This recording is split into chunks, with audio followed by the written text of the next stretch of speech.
Welcome back sa aking YouTube channel. Tapos sa first time lang po nanonood, please click nyo na yung Jerry's TV Manila. Kasi guys, wala nang bite or libre lang. Tulong mo na lang din sa kapwa. Alright, thank you very much po. So ayan guys, dahil mainit ang panahon ngayon, nasa ilalim muna tayo ng puno. Oh. Sa relaxing area natin. So ayan. Okay, para maganda-ganda naman ang ating ambience guys. So ilalagay ko lang dito para hindi tayo mangawit. Diba? So, ang topic natin for today sa video, Trillanes. Binanatan si Bato dahil sa kanyang tweet regarding sa ICC. At kinakabahan na nga ba talaga itong kampo ng Duterte dahil nga malapit na itong marilis ang warrant of arrest. Yan guys, yan ang mainit na balita. Dahil nung isang araw lang, 2 days ago guys, nag-tweet itong si dating Senator Trillanes. So ang sabi niya dun sa tweet, based on highly credible information, the ICC investigators have already directly communicated with more than 50 active and former PNP officials regarding their being implicated in the crimes against humanity. Case of Rodrigo Duterte at ICC.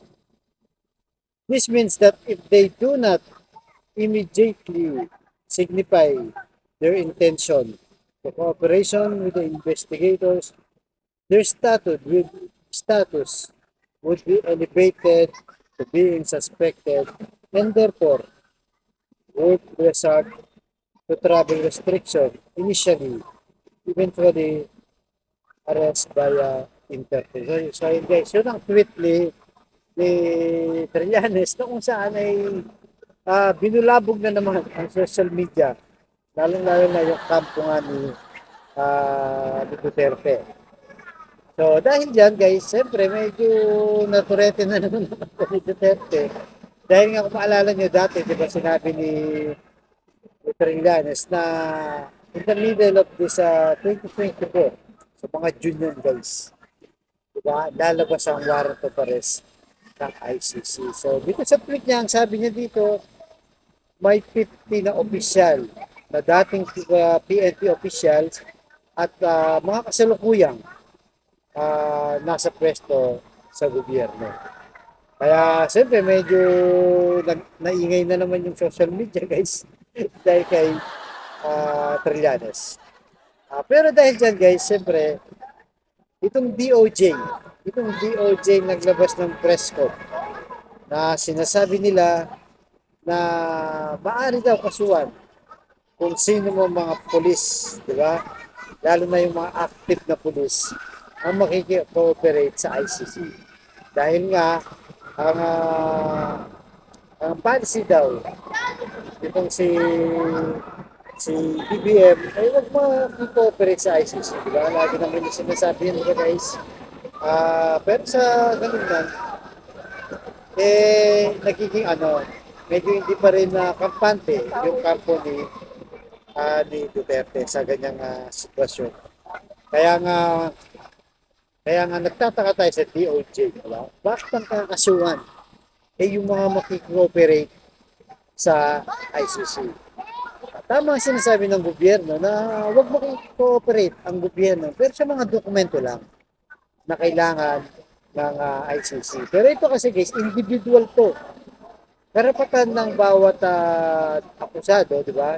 Nalinisin ang kanilang pangalan. Yan ang sinasabi ni Trillanes, di ba? Siyempre, kung halimbawa, nasangkot ka, nabanggit ka dun sa report ng ICC at kinontak ka, so na natural, didepensa mo sarili mo or lilinisin mo na kaya mo lang ginawa yan. Siyempre, utos lang ng nasa taas, particularly itong si Duterte nga. Kaya yan ang mangyayari ngayon dyan guys. Pero siyempre yung PNP nagsabi na o DOJ na ayaw nilang makikooperate. Kaya nga nagtataka tayo, di ba? Ayaw nilang makikooperate. Ang usapin dito, yung mga biktima ng war on drugs na Duterte na walang due process ang nangyari. Na inosente, di ba? Hindi naman natin sinasabi lahat yun inosente. Meron siguro talagang guilty doon Pero siyempre, may batas tayo.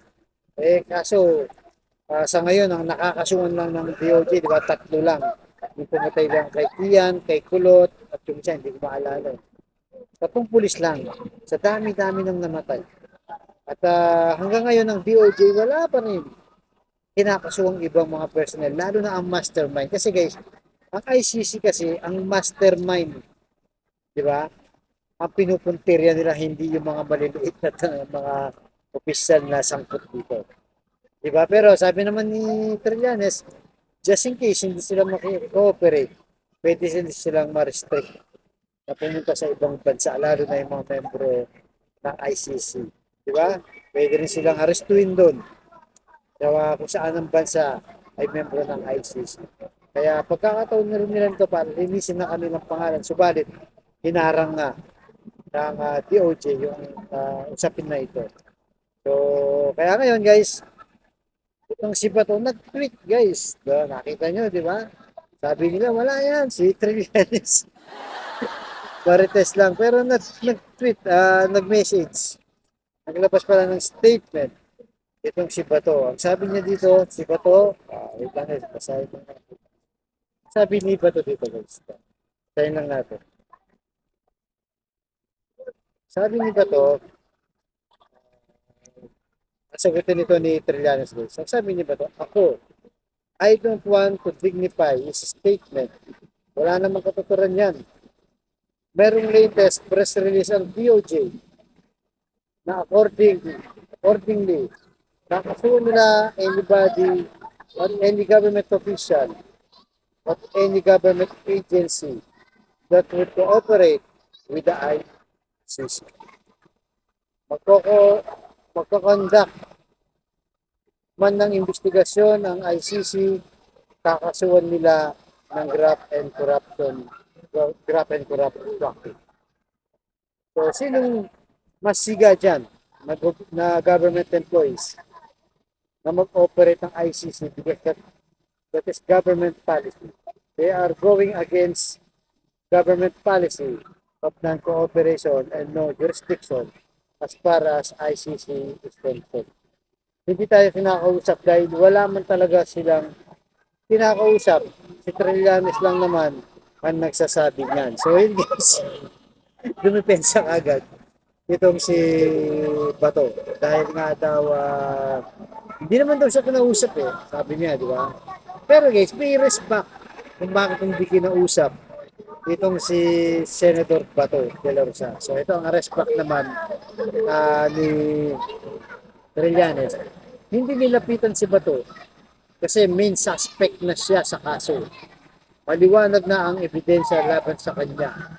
Sabi ni Bato, hindi niya papatulan ang statement ko. Pero ang haba naman ang sinabi niya. So tama naman, di ba?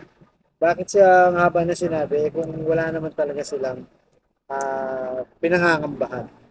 So yun guys, talagang mainit na to guys. Mainit na pinag-uusapan na to. Kaya marami ang naghihintay dito. At kung tatanungin naman natin guys, kayo kung tatanungin ko kayo, credible ba itong si Trillanes, di ba? Sa mga pinagsasabi niya sa ICC.